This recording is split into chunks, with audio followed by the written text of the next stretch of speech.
Oke, sudah saya nyalakan, sudah mulai terekam. Tergantung amal dan perbuatan.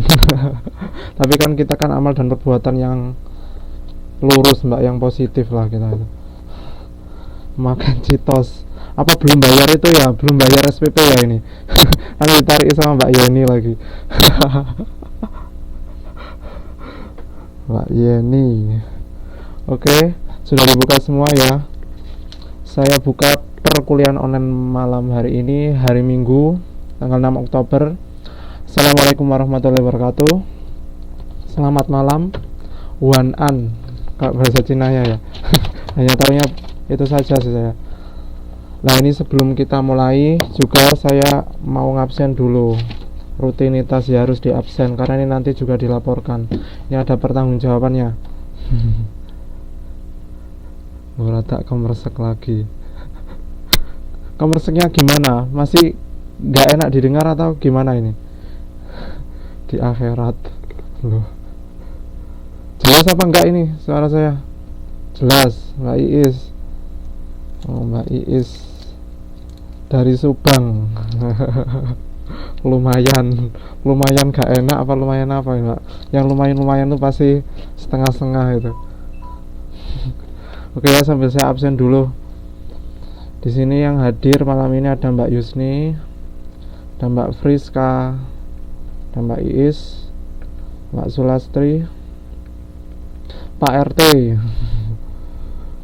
yang kemarin katanya lagi galau. Terus ada siapa lagi nih ya? Mbak Uswatun, Mas Wahyu, Mbak Nur Lela. Yang kemarin dari Walian itu siapa ya? Mbak siapa ya itu? Mbak Nur Lela atau siapa itu ya? Jauh-jauh lupa saya namanya. Nur Lela, Mbak Rindi kemarin nggak bisa hadir. Mbak Ari, Mbak Samsiatul,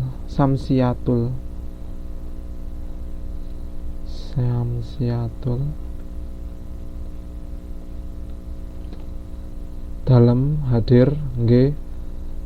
Iya kakak. Iya dek.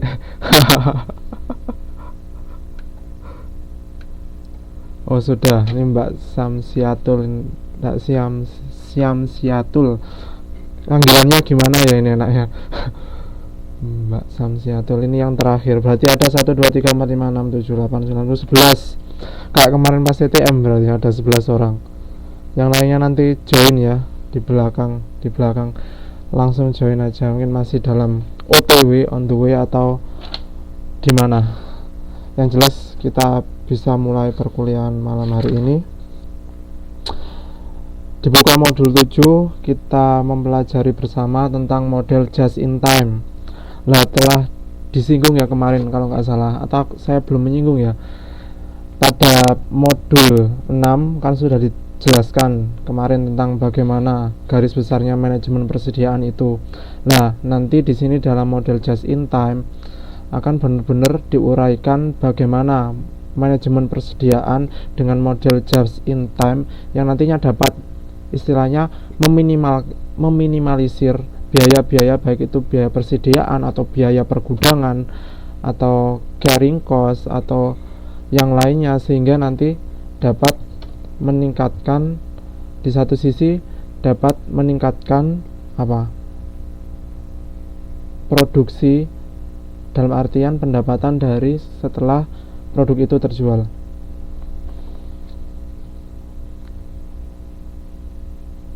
Langsung saja ya. Lah, di sini ada filosofi dari just in time itu sendiri. Nah, tentunya apa itu model just in time yang di sini lebih populer atau lebih kondangnya disebut JIT atau disingkat kayak Universitas Terbuka Taiwan, UTT Taiwan. Nah, ini lebih singkatnya lagi diberi nama JIT atau just in time. Nah, di sini memang mayoritas di sini kan perusahaan yang pada umumnya menerapkan prinsip just in time, dalam dia setiap melakukan kegiatan yang namanya persediaan, baik itu persediaan input atau dia persediaan nanti barang jadinya pada saat akan dilepas di pasar.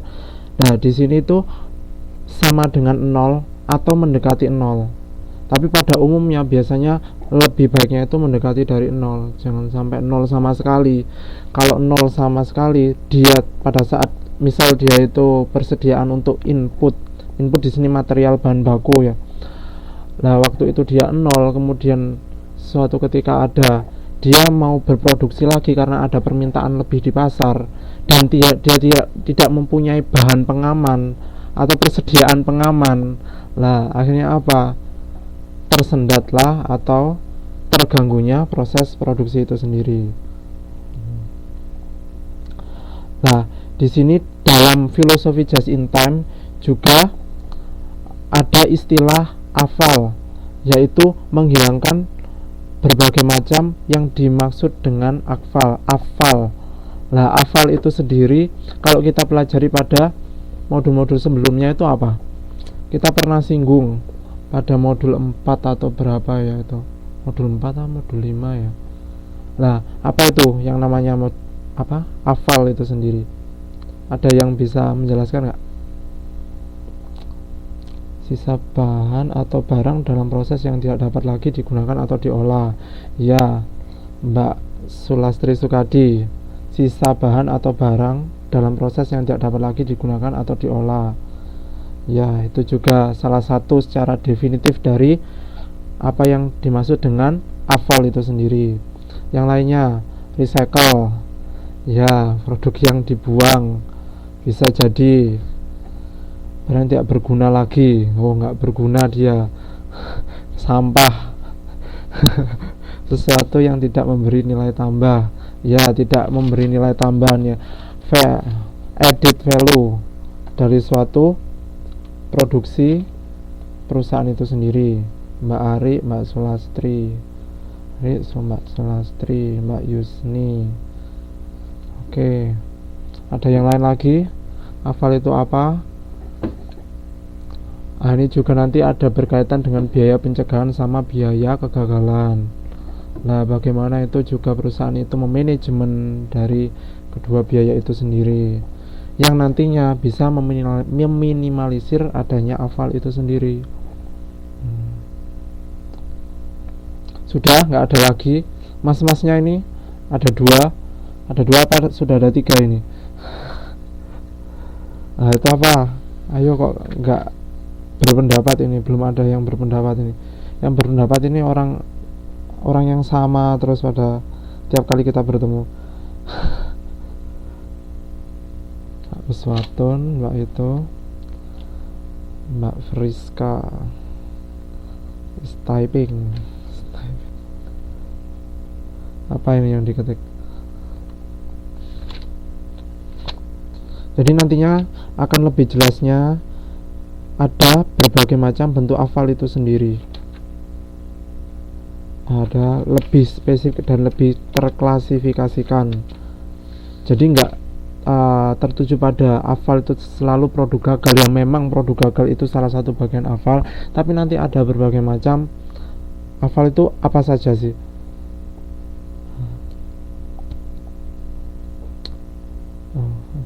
Afal segala macam apapun, bukan hanya sisa barang, menimbulkan nilai tambah. Oke, Kak izin membersihkan meja.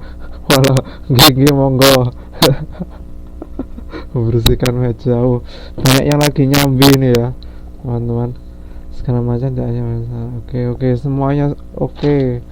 Intinya paham ya dari apa yang dimaksud dari afal secara definitif itu sendiri.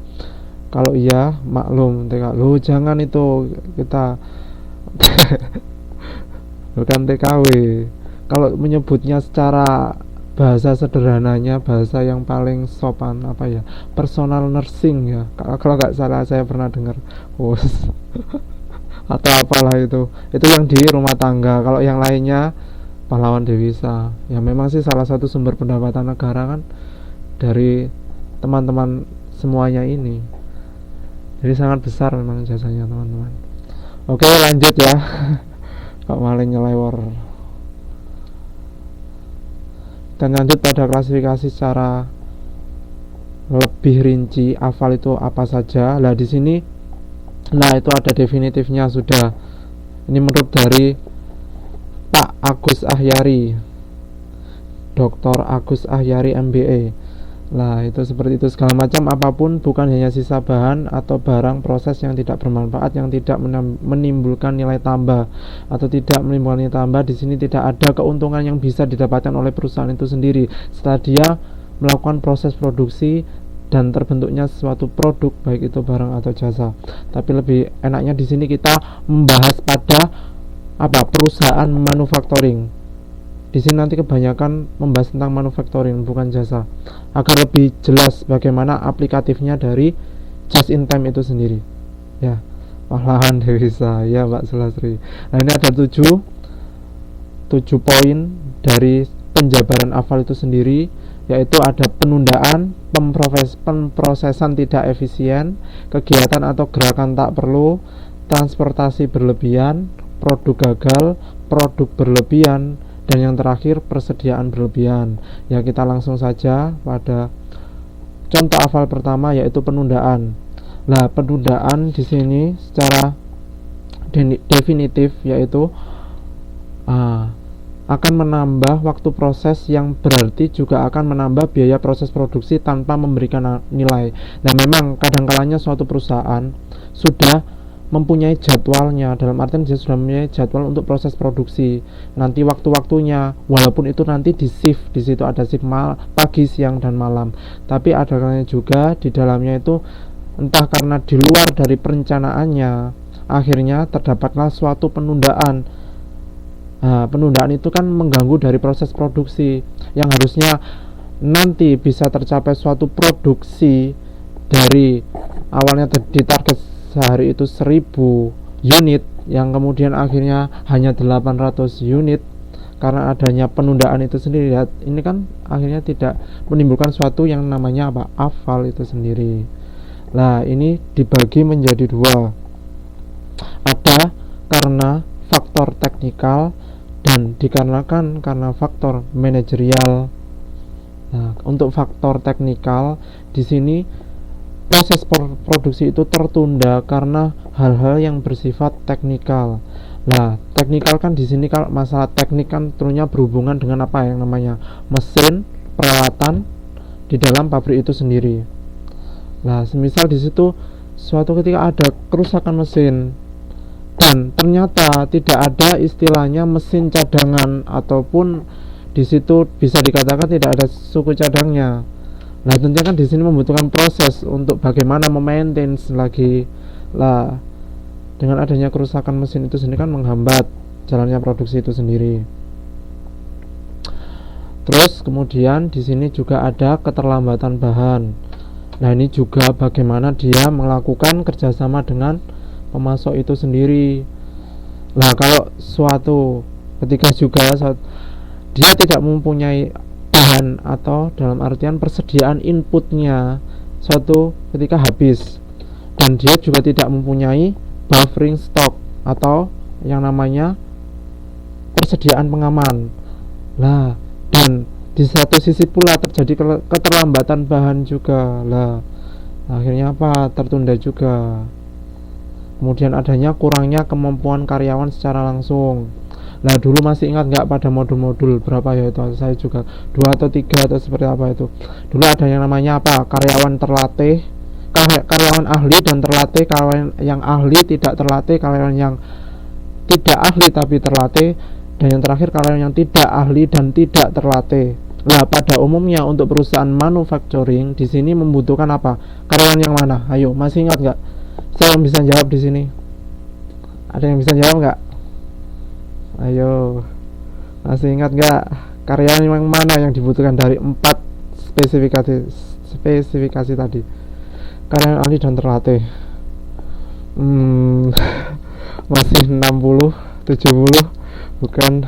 Itu kalau ahli dan terlatih pada umumnya itu hanya posisi-posisi tertentu. Biasanya posisi manajerial, Dia manajer produksi, manajer pemasaran, manajer bagian